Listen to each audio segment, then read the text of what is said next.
emigrantes. Pues sí, la humanidad ha sido emigrante desde el principio. Las invasiones bárbaras, al final de la Edad Antigua, son un tipo de emigración muy conocido, ¿no?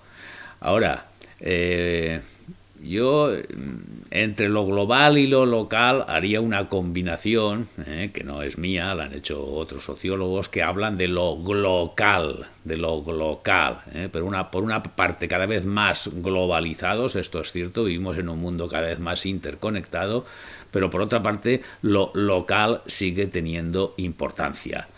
Solo podemos estar en el mundo global si no perdemos nuestro contacto con lo local, que es el mundo en el que vivimos, para bien y para mal. Vamos a ver, las ciencias sociales sirven para intentar entender nuestros problemas. Otra cosa son las soluciones. Las soluciones no las da las ciencias sociales. Las ciencias sociales lo que nos enseñan es a tomar conciencia de los efectos no deseados de nuestras acciones. Es decir, nos enseñan, por supuesto, a entender el pasado, que si no entendemos el pasado no sabemos por qué estamos, dónde estamos, y quizás nos enseñan a ser precavidos con respecto a las decisiones que tomamos para intentar estar mejor. Porque muchas veces la acción humana tiene lo que en sociología se llama efectos no deseados, incluso efectos perversos. La sociología, como las ciencias sociales en general, lo que nos ayuda es a, insisto, tomar precauciones con respecto a las decisiones que van a afectar a nuestro futuro. Aquí lo que estás planteando es la vieja cuestión entre lo que es el conocimiento científico de la realidad, que pretende ser objetivo, neutro respecto a los valores que, por supuesto, como todo ser humano, tiene el investigador, y luego la acción política sobre la sociedad. Esto lo planteó Max Weber hace ahora casi un siglo en unas conferencias magníficas ante sus estudiantes, en el cual distinguía muy bien entre lo que es la tarea del político y la tarea del científico. Y él lo que decía es que con la ciencia social no se pueden justificar las decisiones políticas, porque las decisiones políticas están basadas en valores, en ideas, en ideologías. La política, digamos que es la ciencia, entre comillas, del deber ser.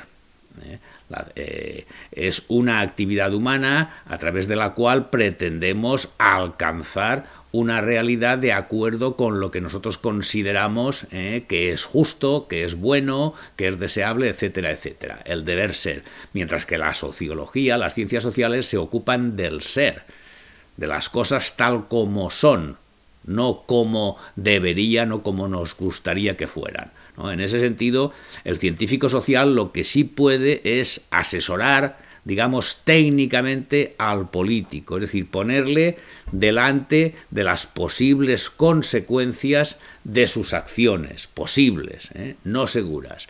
Y en función, digamos, de ese abanico de posibilidades, luego el político, a partir de sus valores, toma decisiones. En la medida en que sea consciente de que esas decisiones no necesariamente le van a llevar a donde desea, será más cauto. Sí, vamos a ver, aquí es que hay problemas diferentes, ¿no? Si hablamos de educación, por ejemplo, yo diría que España sigue invirtiendo muy poco en educación. Hay que reconocer que desde la transición a la democracia, sobre todo desde los pactos de la Moncloa, se hizo un esfuerzo importante por dignificar el sistema educativo público, sobre todo en el nivel obligatorio, lo que entonces era el nivel obligatorio, la escuela de 6 a 14 años. Esto no se puede negar. Pero el retraso histórico que teníamos acumulado era tan grande que ese esfuerzo no fue suficiente, digamos, para ponernos a nivel de los países que utilizamos normalmente como referente positivo, los países a los que nos queremos parecer, ¿no? Entonces, este primer esfuerzo educativo empezó, digamos, a perder intensidad hacia mediados de los años 80 y digamos que no consiguió superar el tramo de la escuela obligatoria, lo que entonces era la enseñanza general básica, y hacer algo parecido en el nivel de educación postobligatoria, en la educación secundaria. Y esto que no se hizo, que no se continuó haciendo desde mediados de los años 80, es en gran parte lo que explica los problemas que tenemos ahora en el sistema educativo, que son básicamente el enorme fracaso y abandono escolar después de la primera etapa de enseñanza secundaria obligatoria. Esto se debe a muchas circunstancias, hay por supuesto factores históricos, pero una de ellas es que nunca se ha invertido en educación lo suficiente, no solo para acercarnos a los países que utilizamos como referente positivo, sino para no seguir aumentando las distancias. Este es uno de los elementos que explican varios de nuestros problemas. Y ahí podemos entrar a hablar del problema del paro. Paro hay en todos los países, por supuesto. Pero tanto como en España es que no lo hay. O sea, España desde mediados de los años 70, en el contexto europeo, hemos sido campeones absolutos de paro, y además con diferencia. Hemos sido siempre el país con tasa de paro más elevada. Solo desde hace 2 o 3 años nos ha desbancado Grecia, que está un poquito por encima. Y esto tiene que ver, en parte con ese déficit educativo que arrastra la sociedad española desde tiempo, yo diría que inmemorial.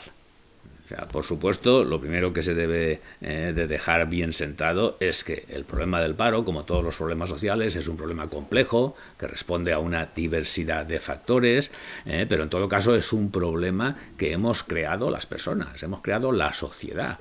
O sea, el problema del paro no es como el problema de la sequía, el problema de una catástrofe natural, algo ante lo cual lo único que podemos hacer es lamentarnos. No se puede considerar que no se puede hacer nada para, no digo para acabar, pero sí para reducir la tasa de desempleo al nivel medio de la Unión Europea. Sí se pueden hacer cosas, y en el caso de España hay algunas cosas que podrían contribuir a mejorar claramente la situación.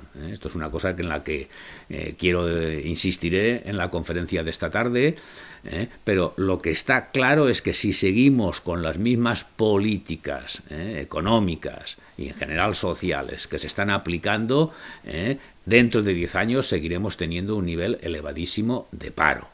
Yo creo que, no digo que sea la solución, no digo que sea condición suficiente, pero lo primero que debería hacer, a mi entender, un gobierno con sensibilidad ante este drama es atacarlo directamente, por ejemplo, creando 1 millón de empleos públicos. Y lo repito, se puede crear 1 millón de empleos públicos en España sin que esto suponga más deuda pública ni más déficit público. El gobierno, el Estado español, la administración, puede gastar más. Si comparamos los niveles de gasto, esto siempre se hace en términos relativos, por supuesto, en relación al PIB. El porcentaje en cuanto al PIB que supone el gasto público en España y en la media de la Unión Europea, aquí el Estado gasta poco. El gasto público es más o menos unos 5 puntos de PIB inferior a la media europea. Por tanto, se puede gastar más.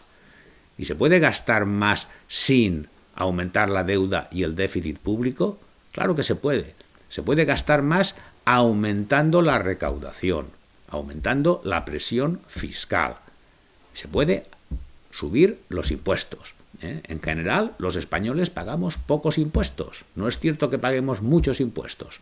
Lo mismo, el total de impuestos, la carga fiscal que soporta un país se mide por lo que se llama la presión fiscal, el porcentaje de impuestos respecto al Producto Interior Bruto.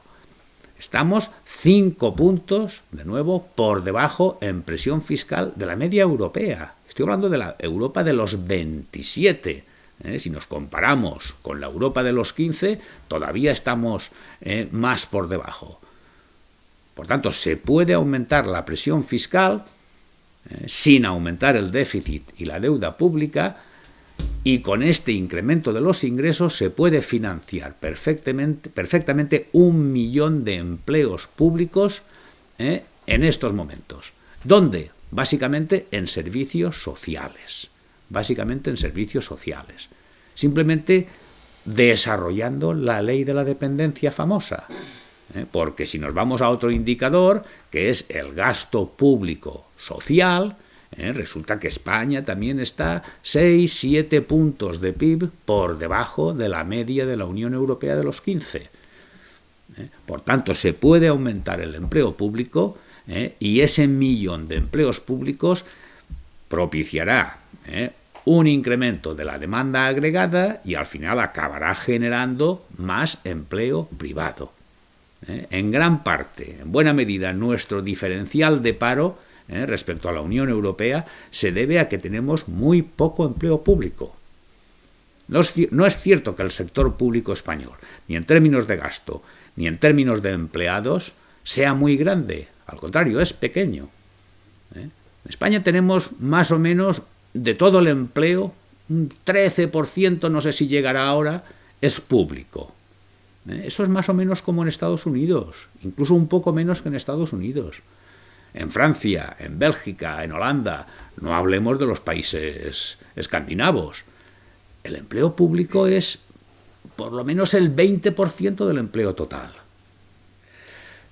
Ese es también un tema complejo, el de la renta mínima universal o la renta básica universal, sobre el que se está discutiendo, digamos, en sede académica, en el mundo universitario, desde hace por lo menos 30 años, desde los años 70, desde que acabó la época del pleno empleo en el mundo occidental. Y a mí me parece una idea interesante y a considerar. Es decir, como todas las iniciativas, esto me remite un poco al tema de antes, es decir, todas las acciones que desde la política, ¿no?, se tomen sobre la sociedad pueden tener sus efectos no deseados, incluso sus efectos perversos, y se habla también de los efectos perversos de una renta básica universal, pero yo creo que hay que ir hacia alguna fórmula de ese tipo. En la medida en que la productividad del trabajo siga aumentando y la cantidad de trabajo necesaria para que la sociedad funcione se siga reduciendo, hay que buscar alternativas de ingresos diferentes al trabajo remunerado. O sea que creo que sí, creo que hay que... algo de eso tiene, y de hecho se está introduciendo ya algo de eso. Esta conferencia es un subproducto de una investigación que iniciamos un equipo, sobre todo de la Universidad de Valencia, hace un par de años, sobre las consecuencias del desempleo a nivel individual. Entonces, gracias al apoyo logístico y financiero de la Fundación Primero de Mayo, pudimos hacer casi 100 entrevistas en profundidad, grabadas al magnetofón, etcétera, en una docena de ciudades españolas. Entonces, dentro de estas 88 entrevistas, fueron exactamente, entrevistamos 34 jóvenes, entendido por jóvenes, personas entre 18 y 29 años. Entonces, lo que voy a contar esta tarde son 4 casos, que yo he llamado 4 casos ejemplares, porque representan 4 maneras diferentes de vivir o de sufrir la experiencia de desempleo, referidos a los jóvenes. Concretamente hemos escogido 2 chicos y 2 chicas, 2 con estudios universitarios y 2 con la ESO. Y de esto es de lo que voy a hablar esta tarde. Hombre, puedo decir que estoy muy contento de volver a Petrer y a las comarcas del Vinalopó yo creo que desde hace 25 años. Yo creo que la última vez que estuve por aquí fue en 1992, en Villena y en Petrer, en unas mesas redondas organizadas en los ayuntamientos con motivo de una iniciativa que se llamó el Proyecto 93, y no había vuelto desde entonces.